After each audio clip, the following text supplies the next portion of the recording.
You will hear a number of different recordings and you will have to answer questions on what you hear. There will be time for you to read the instructions and questions, and you will have a chance to check your work after each section. All the recordings will be played once only. The test is in 4 sections. Write all your answers on the listening question booklet. At the end of the real test, you will be given 10 minutes to transfer your answers from the question booklet to an answer sheet. You should be prepared to do this with the practices. Now turn to Section 1.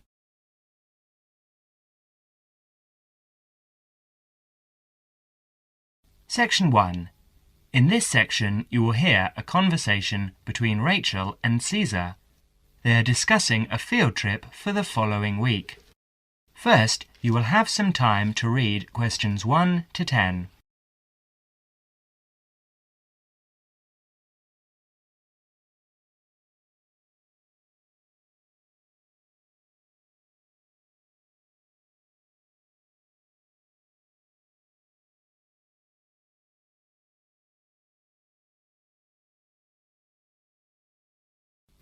You will see that there is an example which has been done for you.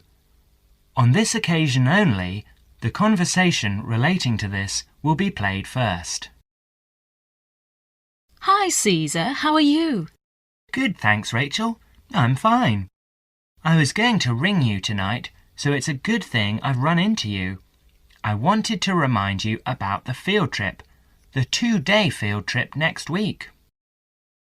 Caesar wanted to remind Rachel about the field trip next week, so next week is provided in the space. Now we shall begin. You should answer questions as you listen because you will not hear the recording a second time. Now listen carefully and answer questions 1 to 7. Hi, Caesar. How are you? Good, thanks, Rachel. I'm fine. I was going to ring you tonight, so it's a good thing I've run into you. I wanted to remind you about the field trip, the 2-day field trip next week. What field trip? The geography field trip to the Warragamba Dam and the water treatment plant. It's a compulsory part of the first-year environmental science course. Didn't you know about it? No, I must have missed that piece of information. This is news to me. But give me the details, please. Sure. Well, we have to meet outside the library next Monday at 7 in the morning, or you can meet us at 7:45 at the bus station in time to catch the coach, which departs at 8 o'clock. Oh, all right. And how long does it take to get to this place? Well, once we're on the coach, it will take about 2 hours. No, actually more like 2.5 hours at that time of day. And it could take as long as 3 hours to come back the next day because of the evening traffic. And what's the purpose of the trip? Didn't you get the course outline? You don't seem to know anything about this course. Well, remember, I only started at the university a month ago, so I joined the course 2 weeks late, and I've been trying to catch up ever since. Oh, of course. Well, we spend the first day visiting the dam. I believe we actually go inside the wall of the dam, which is really quite interesting, to see the dam functioning, you know, how much they regulate the water supply each day, depending on how much water is needed downstream in Sydney. Oh, OK. And, so if this is a 2-day trip, where are we staying? Not camping by the dam, I hope? No, not camping. They do actually have some overnight cabins near the dam for visiting groups, but we're spending the night in a youth hostel in a town nearby. That's all been arranged by the university. And what about meals? Should we take our own food along? No, you won't need to do that. The hostel provides 2 meals, breakfast and an evening meal, and we can find a cheap place to buy lunch. Great. So, is this the only dam that supplies water for Sydney? There are a couple of others too, but this is the main one. Well, with a population of over 4.5 million people, I suppose we do use thousands of litres each day. Absolutely. In fact, according to my notes here, they pump the water through something like 20,000 kilometres of pipes and canals and store the water in 262 service reservoirs. And each day we use enough water to fill 600 Olympic swimming pools. Now you will have another chance to look at questions 8 to 10.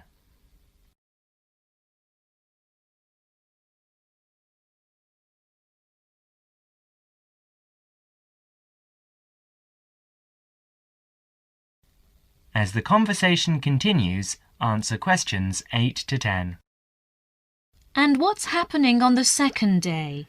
Well, we're coming back to town and going to the water treatment plant to see how they purify the water for drinking. Oh, that should actually be quite interesting. I'll bring my camera. Yes, that's a good idea, because we're supposed to include original photos for the final piece of work at the end of the course. And make sure you bring a notebook and pen or pencil. OK, I'll do that. You'll probably need some good walking shoes and spare clothes too, and I would recommend that you bring a waterproof coat of some sort, because the chances of it raining are pretty good next week. And a hat, perhaps. Sorry, no. I draw the line at a hat. Fair enough. And by the way, do you have a mobile phone? I do, actually. Well, bring that along, because that way we can keep in touch more easily. Provided that mobiles work up there, of course. That's a point. Do I need a map? No, I wouldn't bother. We won't need to do any map reading. OK then. See you on Monday, and thanks very much for letting me know. That is the end of section 1. You now have half a minute to check your answers.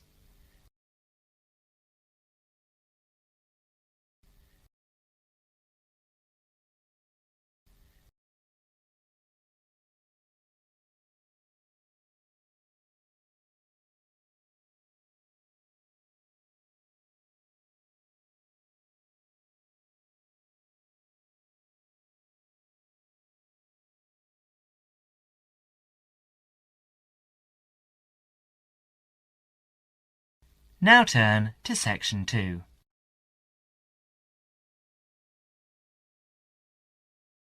Section 2.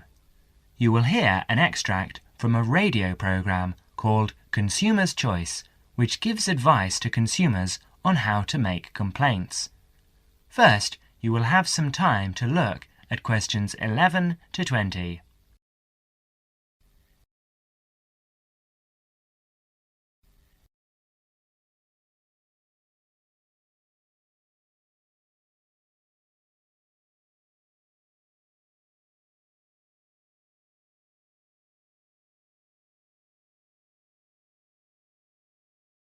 Now listen carefully and answer questions 11 to 15.